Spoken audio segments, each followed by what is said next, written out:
साल एक प्रताड़ना अनेक। जिस तरह यह डबल इंजन की सरकार उड़ीसा में 11 साल से स्थापित है। 11 साल इसलिए कह रहा हूं कि 2009 से 14 तक भाजपा और बीजेडी की सरकार थी, 14 से 19 तक भाजपा और बीजेडी की सरकार थी, और 1 साल उनकी अपनी स्वतंत्र सरकार। 11 साल में उन्होंने उड़ीसा को केवल लूटा है, खसोटा है, और खासकर उड़ीसा की अस्मिता के साथ खिलवाड़ करने का काम किया है। मैं सबसे पहले आदिवासी मुख्यमंत्री जी हैं और हमारे शिल्पी लीडर भी आदिवासी हैं और हमारे सांसद जी भी आदरणीय आदिवासी भाई हैं। उनके बारे में कुछ विस्तार से आपके बीच में रखना चाहूंगा कि जो आदिवासी भाई बहन हैं उनका जिला है मयूरगंज, कोंझर, कोराकोट, मलकानगिरी, नरंगपुर, रायगढ़। यहां के लोगों का मुख्य जो जीवन का साधन है और जीवन जीने का साधन है वह केंदू पत्ता, साल पत्ता, महुआ, इमली, करंद बीज, नीम का बीज, ये मुख्य उनके व्यवसाय का अपना जीविका उपार्जन का साधन है। जब पिछले समयों में जब से नवीन बाबू और बीजेपी की सरकार आई है, इसके पहले इसको खरीद बिक्री का लाइसेंस का प्रावधान ग्राम सभा को था, और आज के डेट में खरीद बिक्री का जो लाइसेंस है बीजेपी ने आने के बाद ग्राम सभा से वो अधिकार छीन लिया। और अभी ये जो लोग अपने जीविका उपार्जन के लिए इन चीजों को अगर इकट्ठा करते हैं और मार्केट में ले जाकर अपने जीविका उपार्जन के लिए, अपने बेटे की पढ़ाई के लिए, बच्चों के भविष्य के लिए, बीमारी के लिए, इलाज के लिए, घर के खर्चे के लिए रखते हैं, तो पुलिस से छापा मरवाकर उनको जेल भेजने का काम ये सरकार कर रही है। 5वीं अनुसूची में शामिल होने के बाद आदिवासी भाई बहनों को जमीन का पट्टा मिलना चाहिए था, लेकिन आज तक ये सरकार 1 डिसमिल पट्टा नहीं दे पाई है। पलायन इस राज्य का सबसे बड़ा मुद्दा है।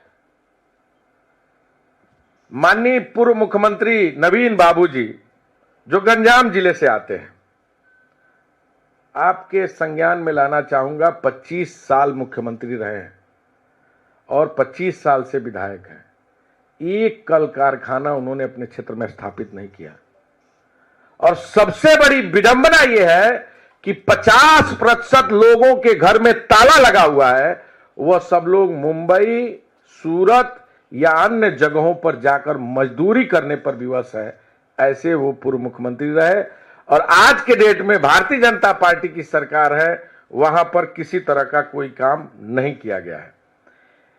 एक अंगुल जिले का लखई पसी गांव है। 2017 में वहां से लोगों को जमीन खाली कराया गया, यह कहकर कि कोयले का खदान यहां स्थापित होना। 31 कोयले का खदान पहले से है, कोल माइंस। अभी 23 और नए बनाए जा रहे हैं। पूरे भारत की बिजली सप्लाई का कोयला वहां से आता है। सबसे ज्यादा किडनी के पेशेंट, सबसे ज्यादा इंसेफ्लाइटिस के रोगी उस इलाके में, कैंसर के रोगी सबसे बड़े पैमाने पर उस इलाके में। और आपको जान के आश्चर्य होगा, एक तलचर वह ब्लॉक है जिसमें 70,000 लोगों का घर इस सरकार ने खाली कराया है, और आज तक ना नौकरी दी, ना उनको कहीं जमीन विस्थापन की व्यवस्था करने का काम किया। जो हालात है 2006 में आदिवासी भाई बहनों पर जमीन अधिग्रहण जब हो रहा था टाटा को देने के लिए, टाटा स्टील कंपनी लगाने के लिए, उस समय आदिवासी भाई बहनों ने आंदोलन किया था। उन पर गोली चली, 13 लोगों की निर्मम हत्या हुई, एक आदमी का तो हाथ काट लिया गया। आदरणीय सोनिया गांधी जी गई, 1-1 लाख रुपया जो मृतक परिवार था उनको आर्थिक मदद, और जो घायल थे उनको 50-50 हजार रुपए देके इलाज की व्यवस्था की। वो लोग आज भी बरसों से अपने जमीन के मुआवजे के लिए और विस्थापन की लड़ाई लड़ रहे हैं। टीन शेड का एक घर दे दिया गया है कलिंगा नगर में। और हालत यह है कि बड़े पैमाने पर जो आदिवासी भाई बहन है, आप भी जानते हैं गांव की स्थिति क्या है कि जो लोग बरसों से किसी जमीन पर रह रहे हैं उनके पास कोई कागज नहीं होता, और कागज न हो पड़ने के उपरांत ना उनको किसी तरह का मुआवजा दिया गया है। और आज अभी मुख्यमंत्री जी गए थे वहां, टाटा स्टील और बड़े पैमाने पर उसका फैलाव हो रहा है, उसके लिए भी उन्होंने जमीन अलॉट किया है। अभी हजारों परिवार वहां से हटाए जाएंगे और उन लोगों की जमीन का कागज न हो पाने के नाते उनको किसी तरह की व्यवस्था नहीं दी जाएगी। ये हालात है। हालात ये है उड़ीसा राज्य की कि बहुत बड़े पैमाने पर वहां के लोग जो बच्चे हैं कुपोषण के शिकार हैं। मैं आपको बताता हूं, अंगुल जिले में 23% बच्चे कुपोषण के शिकार हैं, मयूरगंज में 1460 बच्चे कुपोषण के शिकार हैं, कुंजर में 1269 बच्चे। कुंजर माननीय मुख्यमंत्री मोहन बाजी जी का जिला है और उसी क्षेत्र से विधायक है। 1269 बच्चे कुपोषण के शिकार हैं। ये हालात इस प्रदेश उड़ीसा राज्य की है। 0 टॉलरेंस की बात इस सरकार ने की थी, 0% टॉलरेंस की बात इस सरकार ने की और कहा था इन्होंने अपने स्पीच में कि जेल तैयार है, जो भ्रष्टाचार करेगा उसके खिलाफ जेल की कार्रवाई होगी। शाह आयोग की रिपोर्ट पर, जो शाह आयोग थी उसमें तमाम भ्रष्टाचारियों के नाम उजागर हुए थे, आज तक कोई कार्रवाई नहीं हुई। अवैध खनन लगातार जारी है।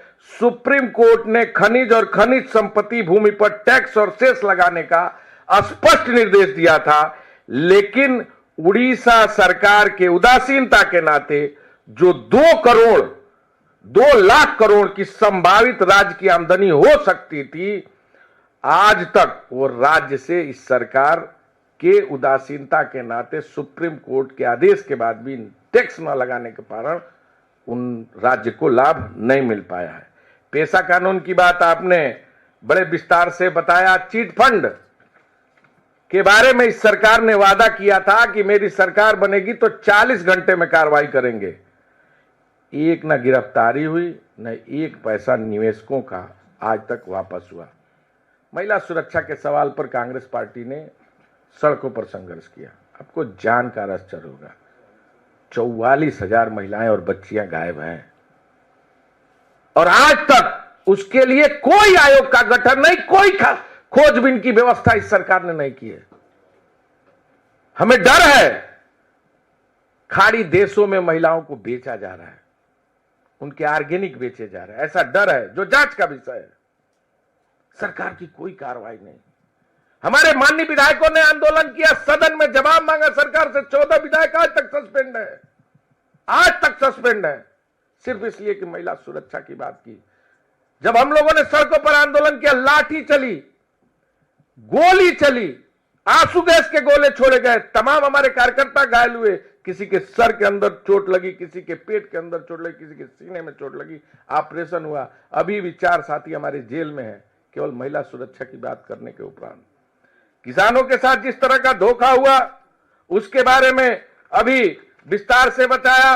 बिजली 300 यूनिट फ्री देने की बात इस सरकार ने की थी, आज तक कोई पहल इस सरकार ने नहीं किया।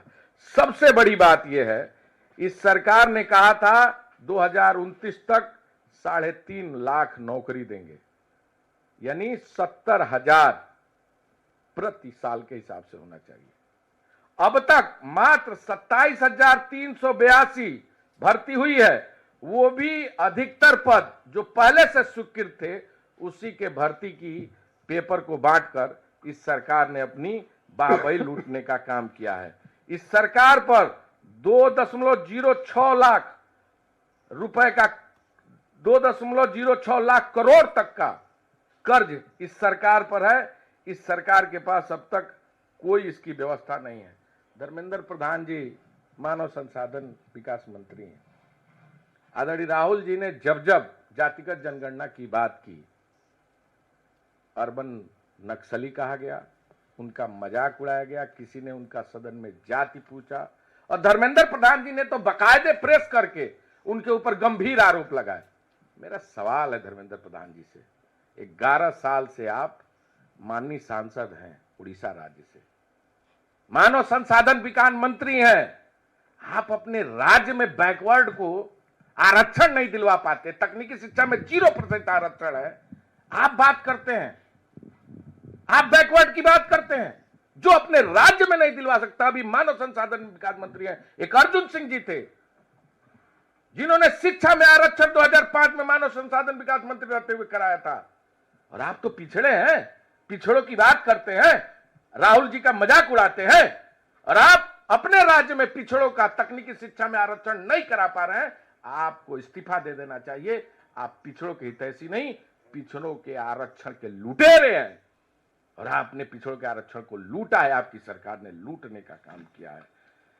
निश्चित तौर से स्वास्थ्य सेवाओं के बारे में मैंने आपसे विस्तार से बताया, और ये हालात उड़ीसा राज्य का है। बाकी विषयों पर माननीय अध्यक्ष जी ने पूरे विस्तार से चर्चा की। पूरी तरह हम कह सकते हैं कि यह सरकार हर मोर्चे पर, महिलाओं के मुद्दे पर, किसानों के मुद्दे पर, नौजवानों के मुद्दे पर, आरक्षण के मुद्दे पर, गरीबों के मुद्दों पर, दलितों के मुद्दों पर, पिछड़ों के मुद्दों पर, आदिवासियों के मुद्दों पर, हर मोर्चे पर यह सरकार फेल है। डबल इंजन की सरकार जो 11 साल से केंद्र में भी है, प्रदेश में भी है, इस सरकार ने केवल लूटा है। मैं जाजपुर अंगुल जिले के एक क्षेत्र की कहानी बताऊं। एक विधायक ने बकायदा केवल कोल माइंस आवंटन होने के लिए 90 लाख पेड़ कटवाए, उसका उद्घाटन किया है भाजपा के विधायक ने, बिना फॉरेस्ट क्लियरेंस के। यह इस सरकार की खासियत है। एक कहावत है ना, सैया भैले कोतवाल तो डर काहेगा। तो कोतवाल माननीय मोदी जी हैं, और उनके सैया जी हैं ही। तो लूट सके तो लूट, राम नाम की छूट है। लूट सके तो लूट, अंत दांव पछताएगा जब प्राण जाएगा छूट। यही है भारतीय जनता पार्टी का चरित्र, चाल और चेहरा।